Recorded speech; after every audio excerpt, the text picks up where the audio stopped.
Good morning, friends. We're going to do something a little bit different today. And I'll explain to you in just a moment what it is. Welcome. This is my thrifted home and my name is Dusti.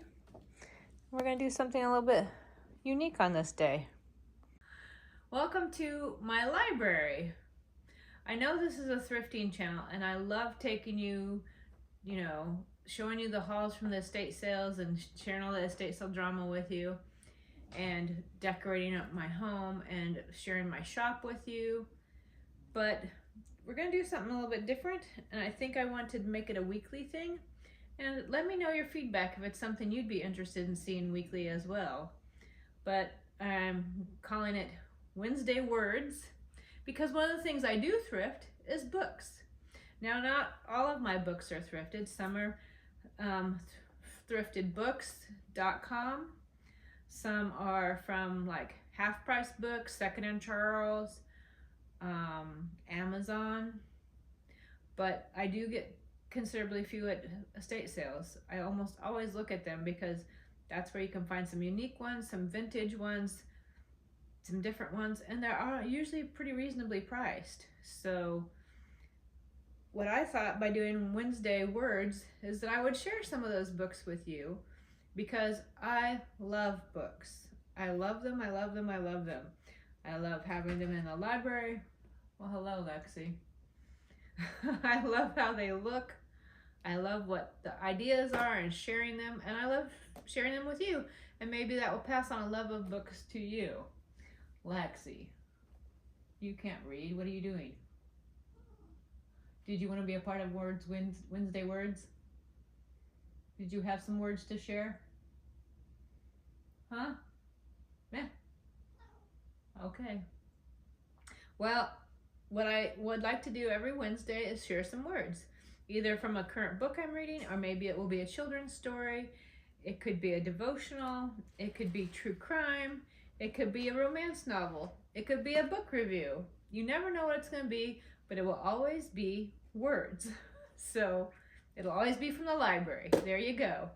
So this is the first one, and I'm going to share, this is a book I started reading, and it's not one that to me you can devour, because some books you can just breeze through them and just it's like going fast food, just grab it and go. And then some books, they're like a 7-course meal and you have to nibble your way through them and just kind of sit with them and leisurely take your time. Imagine back in the days of, like, I'm thinking like Romans, where it was a big banquet and you were lounging on a bunch of pillows and you were sitting back and just, eating a grape or eating a piece of cheese or something and taking your time and just really sitting with the book.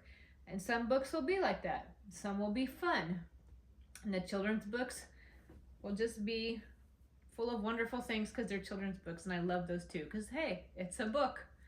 But the one I want to share right now is one of the ones where you need to sit and kind of lounge and savor it. It's called How to Break a Stubborn Habit by Erwin Lutzer. Now, I don't know if you've ever read any of Erwin Lutzer's books, but he has some amazing books and very deep thinking, meaty books. So I'm not finished with it. You can see where my marker is, but I wanted to share where I was so far because it's really inspiring and really made me think. It's really made me stop and just really inspect myself. So he starts out with, when it comes to habits, and this, there's all kinds of stuff out there, how to break a habit, how to start a new habit, how to change a habit, new habits in 21 days or 60 days or whatever. A lot of New Year's resolutions are the idea of we want to break a habit or start a new habit. How many of us want to start a new diet or get to the gym, or maybe we want to spend less, no spend January. There is a lot of habits we all have. And what it comes down to a lot of times is those habits are sins. And I'm not saying that, if you spend too much, you're sinning, or if you, don't exercise, you're sinning. No, not at all. But some of our habits, and I know this for myself, I'm speaking for myself, if I am honest, Those habits are sins. And that's why I have trouble breaking them, because I don't really want to give up the sin. And he starts out the chapters, why is there so much temptation? Why is there so much temptation to sin? Why is there so many things that we want to do that maybe we shouldn't do, or want to have that we shouldn't have? So why so much temptation? As long as we are in our mortal bodies, we will never outgrow temptation. And I think this for myself, that a lot of times I thought, if I could just pray to God to remove this habit or change this habit in me, and then I would never be tempted again. It would be like flipping a switch and, a button going off, and bingo, bango, blink, blink, wink, wink, wish came true. I'm free of the sin and the temptation. But it doesn't work that way. And I'm faced with it sometimes every day, all day. So he mentions there, why is, despite the praying and yielding to God and reading my Bible, why can't I quit this habit no matter how hard I try? Why is temptation so attractive, unrelenting, powerful? Why doesn't God just adjust the nature of our temptation so the scales will be tipped more generously in our favor? And I thought about that when he mentioned that like, why doesn't God make us less tempted? Why doesn't he change it so the temptation isn't attractive? Like, maybe like me, you're a sweet tooth, and why doesn't he like remove that sweet tooth from my mouth, so when I taste that chocolate cake, it's just, nah, I don't want to eat that. It tastes like raisins, because I hate raisins. But he doesn't. The chocolate cake still tastes fantastic, and I still want to eat it. Or why doesn't he make like things ugly so I don't want to buy so much? Or make me colorblind so I can't see it and want to buy it. I mean, I don't know, but when you think about it, why doesn't he make it change our desire so that we aren't as tempted, or just completely remove the desire? And I think he does for some things, but some things that we really struggle with, obviously he hasn't changed that desire.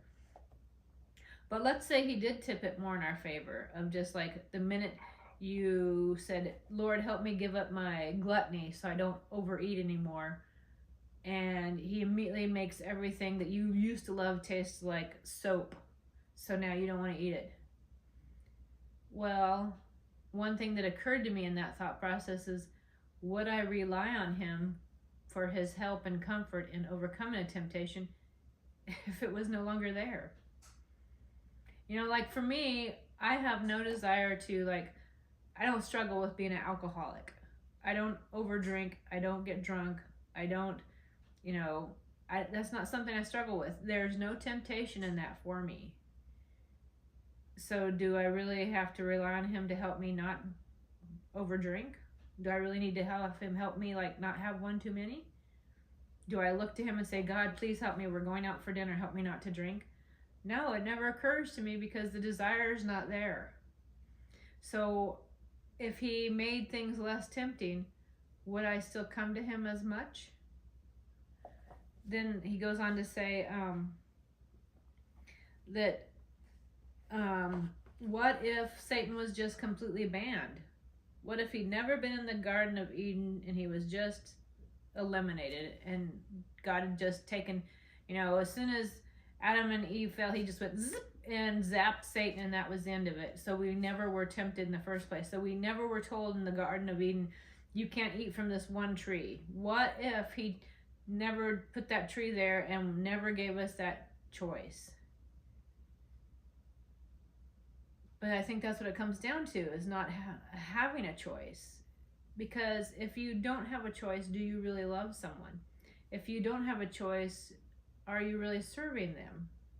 If you don't have a choice, are you really obeying them? So if God took away all of my choice, do I love him, or do I love him because that's all there is? Do I obey him because I want to, or because there's no other options? Do you see what I'm saying? And I think some people would like that kind of blind obedience where you just have to do it. But then to me, that's not obedience. That borders on slavery, because your choice has been taken and you're not free to make it anymore. And that's one thing God is very generous about, is that we have free will. And as a side note for people that say, well, how could a loving God send people to hell? And how can a loving God, tolerate all this evil if he's a good God? Well, first of all, God doesn't send us to hell. We made that choice by not having a relationship with him and not accepting him.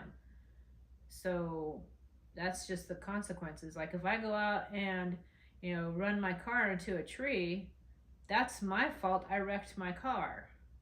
That isn't God's fault for putting the tree there. It's my fault because I ran into the tree. So, and the same with the evil in the world. God created everything, and everything is beautiful and good that he created. And then Satan came in and corrupted all of that. That's like me making a cake and frosting it, and then a fly got in the house somehow and landed and started traipsing through my cake. Did I make a bad cake? No, but the fly ruined it. So Satan's the fly in our frosting that ruins things. And that's why there's evil in the world and bad in the world, because Satan's wreaking havoc. And then it goes back to, why didn't God ban him? Because we have a choice. Just as Satan and the third of the angels that fell from heaven and went to serve Satan, they also chose that. And the other 2/3 of the angels chose God.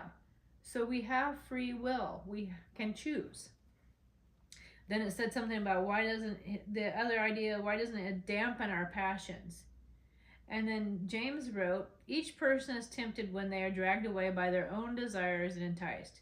Could not God just dampen those passions to bring more purity within easy reach? I do not understand what I do, for what I do want to do, I do not do, and what I hate to do, I do. Romans 7:15. And it goes on to say, now after many battles, I find nothing in me but vanity and corruption. For in quietness I am negligent, in trouble impatient, tending to desperation.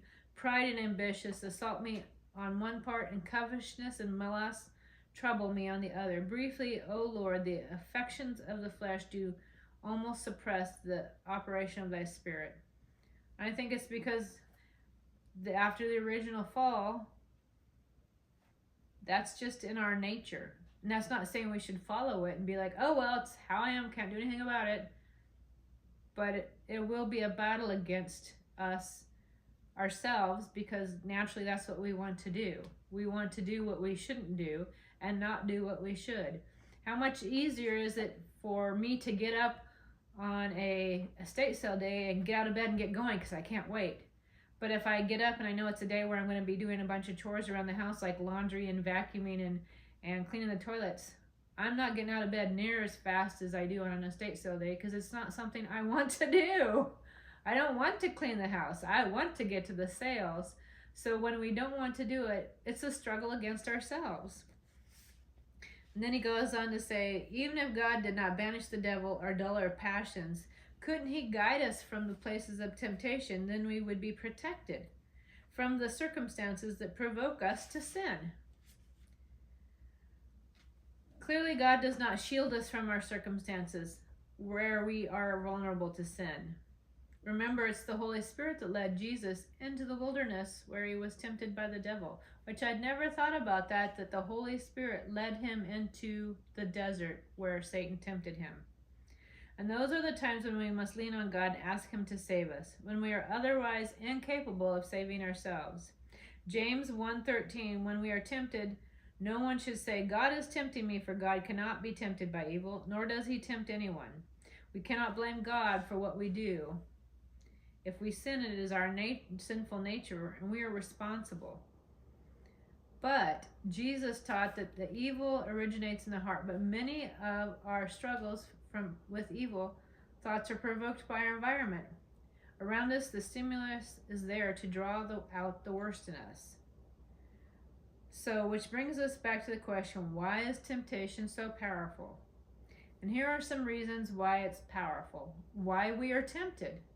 Why we are drawn away from God. To begin with, let's remember the temptation of all of its frightful possibilities for failure, is God's method for testing our loyalties. We cannot say we love or trust someone until we have had to make some hard choices on that person's behalf. God wants us to develop a passion for him that is greater than any of our passion to sin. So I'll share with you two things that I struggle with, which you probably know. One is shopping. I'm a confirmed shopaholic. I love finding stuff and buying stuff and acquiring stuff. One of the things there's two things in my makeup. A long time ago, I worked for a credit union, and they did a Strength Finders test. Now, there was a book, it might even be called Strength Finders, I don't remember, and you could take this like 10-15 minute test, and it would tell you this top 5 things about you as a person, of how you handle things and look at life. And one of mine was learning. I love to learn new things, which is, I think, why I love to read, and why I also love looking at vintage things, because I'm learning something new about the vintage item. Like, oh, this is Fenton. I didn't know this was Fenton. Oh my gosh, this is a Francoma. I didn't know that was what a Francoma looked like. And when was it made? You know, that kind of thing. I'm learning. I love it. One of the things is input. I love to input things into myself and knowledge, but I also like to have input into, conversations and things with other people, which I think why YouTube works so well for me is because it's a way for me to provide input to you, my friends and subscribers. So I love input. And the other thing is context. I like to look back at history and think, how did we do things? When we did those things, what was successful about them and what was a failure about them, so that we can learn to do it better. If we did this in the past and it worked well, I can do it again and it will work well, or maybe I can even enhance it and improve it. So the history of the way we made things and looked at things and made these beautiful vintage treasures, that hits all those notes for me. So I think that's another reason why I like to shop, is that's the input of more things and collecting and having and acquiring. But it also goes to the root of a sin for me, which is greed. I want more, never enough, just more, more, more. Because there's always more beautiful things out there, isn't there? There's always things that you're like, I didn't know that existed. I would love that. How cool is that? And it doesn't even have to be something like, I want a $1 million McMansion. It could just be that, oh my gosh, look at that little trinkety thing. I just love it. It's only a quarter. What's a quarter? Where's my heart? So shopping is one of them, and the other is gluttony. I love to bake, and I'm a good baker if I say so myself. And I love food. I mean, there's so many yummy things out there. Yummy cultures, Mexican, Chinese, Japanese, Korean, Thai, jambalaya, Southern. I mean, oh my gosh, the food possibilities are nearly endless. But how many times am I eating and I'm not really hungry? Or I'm eating way more than I should, and I need to stop, but my greed and gluttony is, I want more because it tastes so good. I just care about the pleasure of the taste, and I don't care later what my digestion is going to complain about it for. So when it comes to those two things, are they more important than my love for God? Where is my loyalty? So then he goes on to say, he allows us the luxury of difficult choices so we can prove our love for him. These are the opportunities to choose God rather than the world. Do you love God? But what happens when you're confronted with a tough decision, such as whether you should satisfy your passion or control them? Our response to temptation is an accurate barometer of our love for God.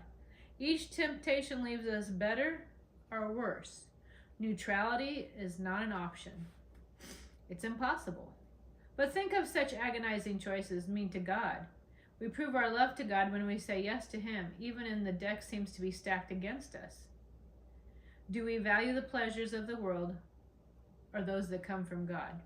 And that's one of the things he was convicting me about, and it started last year. And as I read through more of this book, which I'll get to last night, it really was on my heart, that because I am a shopaholic and I love to shop. I mean, I love going to the estate sales. I love going to thrift stores.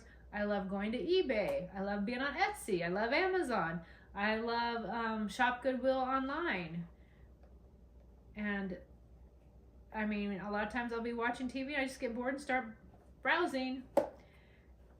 And the conviction was for me to trust him to bring the goods and me to stop going out there and acquiring them, and to wait patiently for him to bring me treasures when I go to an estate sale or a thrift store or a flea market, and stop forcing it in a sense.